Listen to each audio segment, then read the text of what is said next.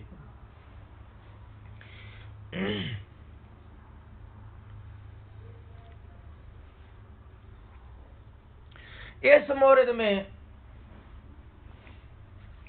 اب اگر ہم جو کہ تخصیص کی شرط کے قائل ہو چکے ہیں، تخصیص دیتے ہیں کہ بھئی یہ جو نماز جمعہ ہے نا مشخص کر کے، اس کے واجب ہونے پر میں راضی ہوں اور جو ظاہر ہے اس کے حرام ہونے پر راضی ہوں. فرضی مثال ہے، معاف کرنا. اس کے حرام ہونے پر راضی ہوں. کہتے ہیں اگر آپ تخصیص کو جب شرط قرار دے کے التزام قلبی کے لیے تخصیص جاری کرتے ہو، اپنے التزام کے لیے کیا کرتے ہو؟ تخصیص دیتے ہو. تو جیسے ہی آپ اپنے التزام کے لیے تخصیص دو گے تو وہاں ایک محظور لازم آئے گا. کیا ہو سکتا ہے تم نے جب تخصیص دیا ہے تو تخصیص تمہاری ٹھیک نہ ہو. ٹھیک ہے نا؟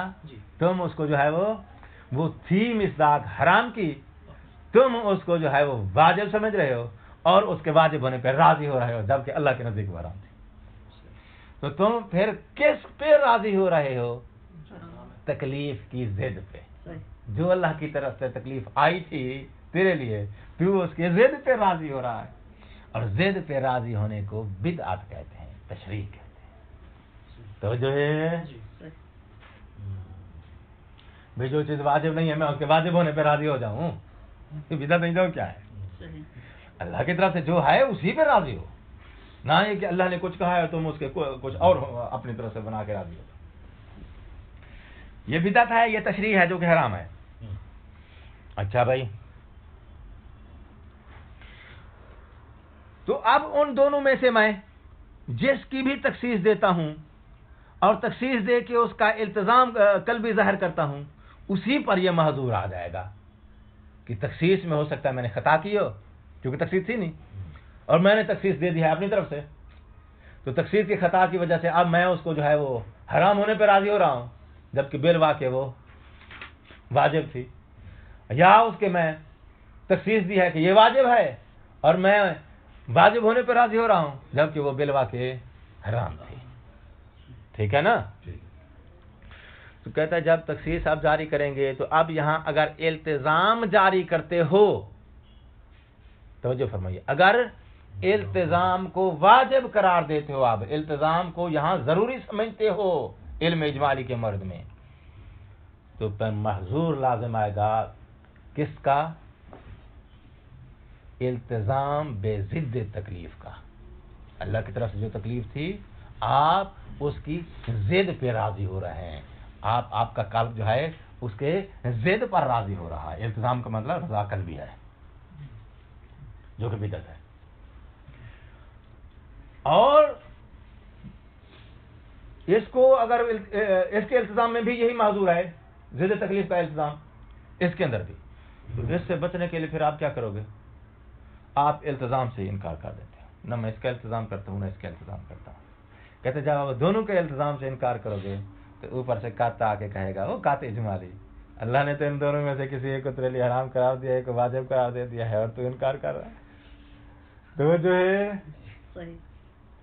اگر التزام کرتا ہے تو اشکال آتا ہے کس کا؟ تشریع اور بدعت کا، تکلیف کی ضد پہ راضی ہونے کا. اور اگر التزام سے انکار کرتا ہے تو اللہ کی تشریع کے جو ہے وہ انکار کا الزام لازم آتا ہے. دو معذور ہے نا. مصنف کہتا ہے ان دو معذوروں میں سے ایک معذور جو ہے وہ خفیف ہے، ایک کبیر ہے. انکار والا معذور خفیف ہے. کیوں؟ اس لیے کہ وہ ان دونوں کی کا انکار جو کر رہا ہے، اس لیے انکار سے مراد عملی اطاعت کا انکار ہے، یعنی عملی اطاعت سے جو ہے وہ انکاری ہو رہا ہے. کہتے ہیں وہ عملی اطاعت جو ہے آتی ہے قدرت سے. اس وقت تشخیص نہ ہونے کی وجہ سے نہ وہ اس واجب کی ادائیگی پہ قادر ہے، نہ اس حرام سے پرہیز پر قادر ہے. قدرت مفقود ہونے کی وجہ سے اس پر جو ہے وہ عملی اطاعت اور عملی موافقت، جیسے عملی موافقت ساکت ہے، اسی طرح عملی مخالفت کا وجود حرام حرمت بھی ساکت ہے، اوپر کہہ چکا ہے وہ وہ دونوں ساکت ہو جائیں گے. دونوں ساکت ہونے کی صورت میں یہی آئے گا کہ اس نے جو ہے قطع اجمالی کہہ رہا تھا کہ بھائی یہ تیرے لیے ہیں، اور یہ کہہ رہا ہے کہ نہیں بھائی میرے لیے یہ نہیں ہے، تو دو اشکال ہو گئے نا. مصنف کہتا ہے کہ وہ جو التزام ہے نا، خدا نے جو تکلیف عائد کی ہے اور اس کی ضد پہ تو راضی ہو رہا ہے، وہ اشکال قوی ہے، وہ محظور قوی ہے اس دوسرے والے محظور سے کہ جس میں وہ دونوں کو اپنے آپ سے ساکت سمجھ رہا ہے.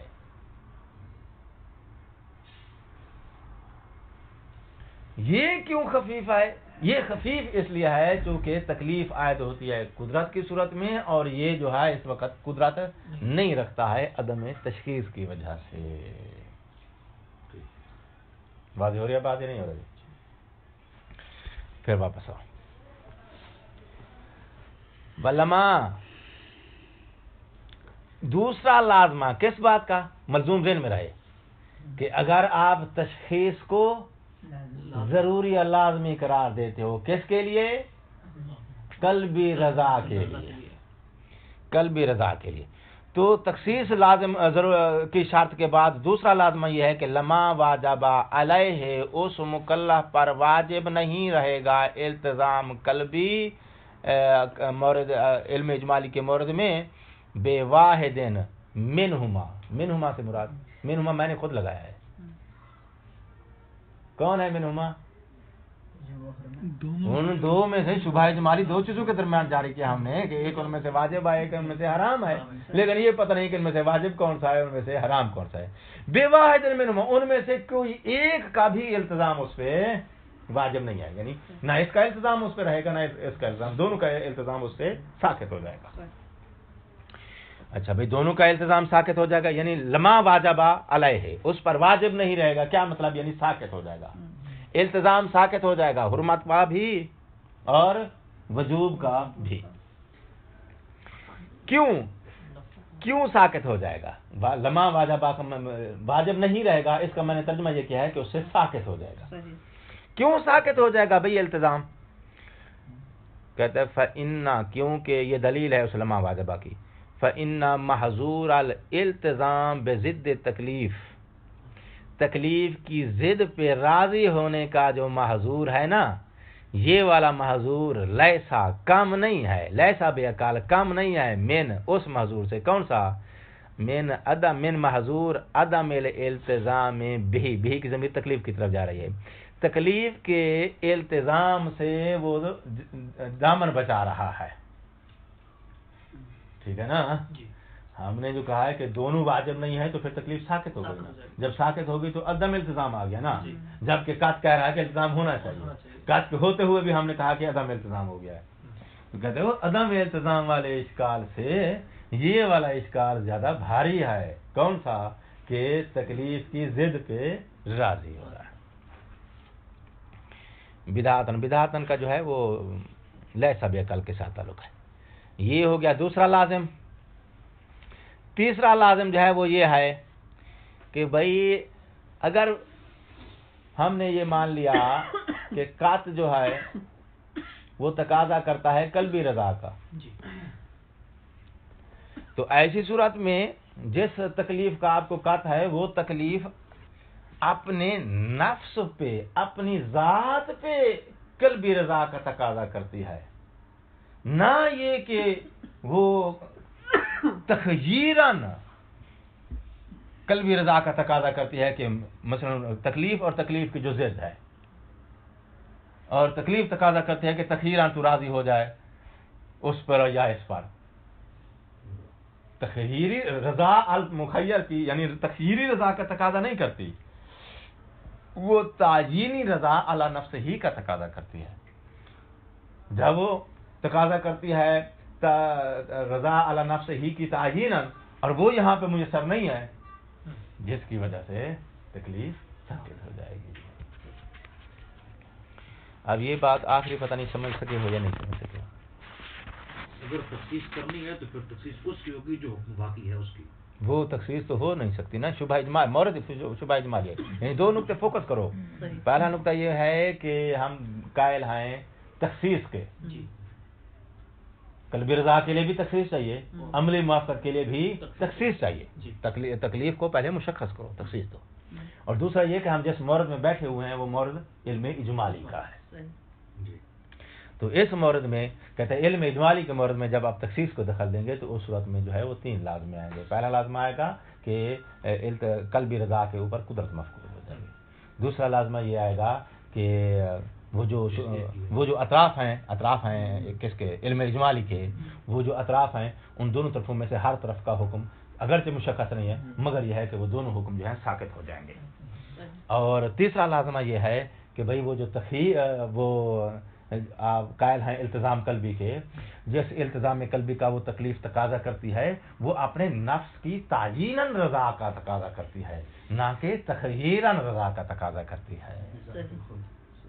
ہاں جی، جو 3 لازمے آ رہے ہیں اگر آپ قلبی رضا کے ساتھ بھی تخصیص کو شرط کرا دیتے. والسلام علیکم.